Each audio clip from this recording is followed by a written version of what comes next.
Alcohol was involved, story number 4. Mikey.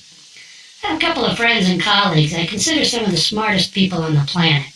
Now, we all have respectable IQs, but there's different kinds of smart.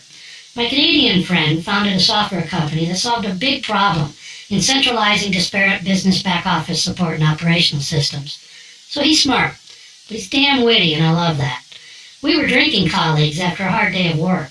We'd meet in various cities across the U.S. to conduct business together, and then we'd close whatever bar we ended up at, often dragging customers and employees down with us. I called him Mikey, even though that wasn't his real name.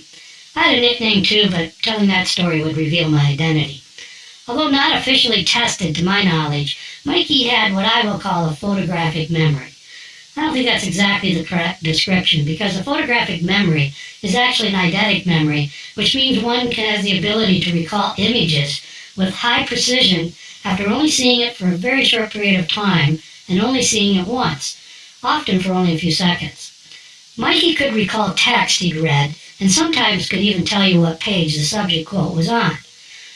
Once, someone was talking about a Gilligan's Island episode, and Mikey shouted at them, "That was episode 48 in season 2. "How do you know that?" I asked. "I have no idea," he responded. Mikey wasn't just smart that way, he was really smart. And he hired smart people. We often would laugh having drinks after some intense, serious customer prospect meetings where one of his senior architects, only in his 20s, just handed a customer's senior fellow, a guy with a PhD in computer science, owning a bunch of patents, just handed him his lunch after trying to discredit some of our claims.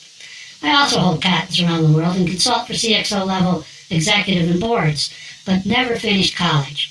I dropped out after 2 years out of utter boredom. So there's different kinds of smart. In Atlanta, after closing a big multi-million-dollar deal, Mike and I took our teams out for drinks and dinner. There was about 10 of us, and we were all huddled up at the bar at the Hard Rock Cafe. If you've ever been to one, they have music memorabilia exhibited throughout the restaurant and lounge. Lots of collector stuff. Mikey was rattling off all kinds of entertaining trivia about a lot of the items displayed by famous musicians and singers. Next to me was a group of 3 guys listening to us laugh with Mikey. The 3 had an obvious head start on us at the bar. One guy yelled out, "Well, if you're so damn smart, what was the bass player's name for Styx?" Behind the bar was a guitar signed by the band Styx. Mikey replied without hesitation, "Which one, dumbass? There were 3. Ricky Phillips, Chuck Panazzo, and Glenn Burtnick." Any more questions, drunk guy at the bar? Mikey was amazing that way, but always with a witty sense of humor. He didn't take himself too seriously. Mikey and I worked hard on a deal that eventually produced about $12.5 million in business for our small companies and later another $15 million for his company. During the prospecting phase of that deal, we took a senior EVP of the Dallas-based customer we were courting out for drinks and dinner. Halfway through dinner, Mikey asked the EVP if he was the same guy investigated for killing JFK. I think I choked on my food. Now remember, Mikey is Canadian, born and raised. The EVP was stunned. We all stopped eating. "Why are you asking me that?" "Well," Mikey said, "on page 342 of the Warren Report, there's a guy that was picked up at the telephone booth on the corner of the book depository and the library for questioning immediately after the shooting with your same name." Holy shit, I thought, Mikey, chill out. "You know," said the EVP, "I've worked for this company for 28 years, and you're the first person to ask me that question."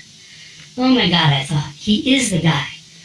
Mikey retreated. "I'm sorry, I didn't mean to embarrass you." "No, it's okay, but this conversation really needs to stay at the table. No one at my work knows, and I'm up for retirement soon."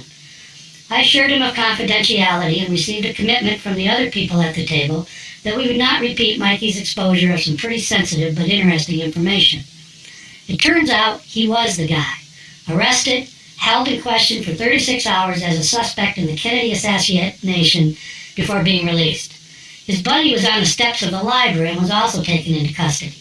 Apparently, some lady screamed at a police officer that these 2 guys looked suspicious. I guess that was enough. They were 21 years old at the time.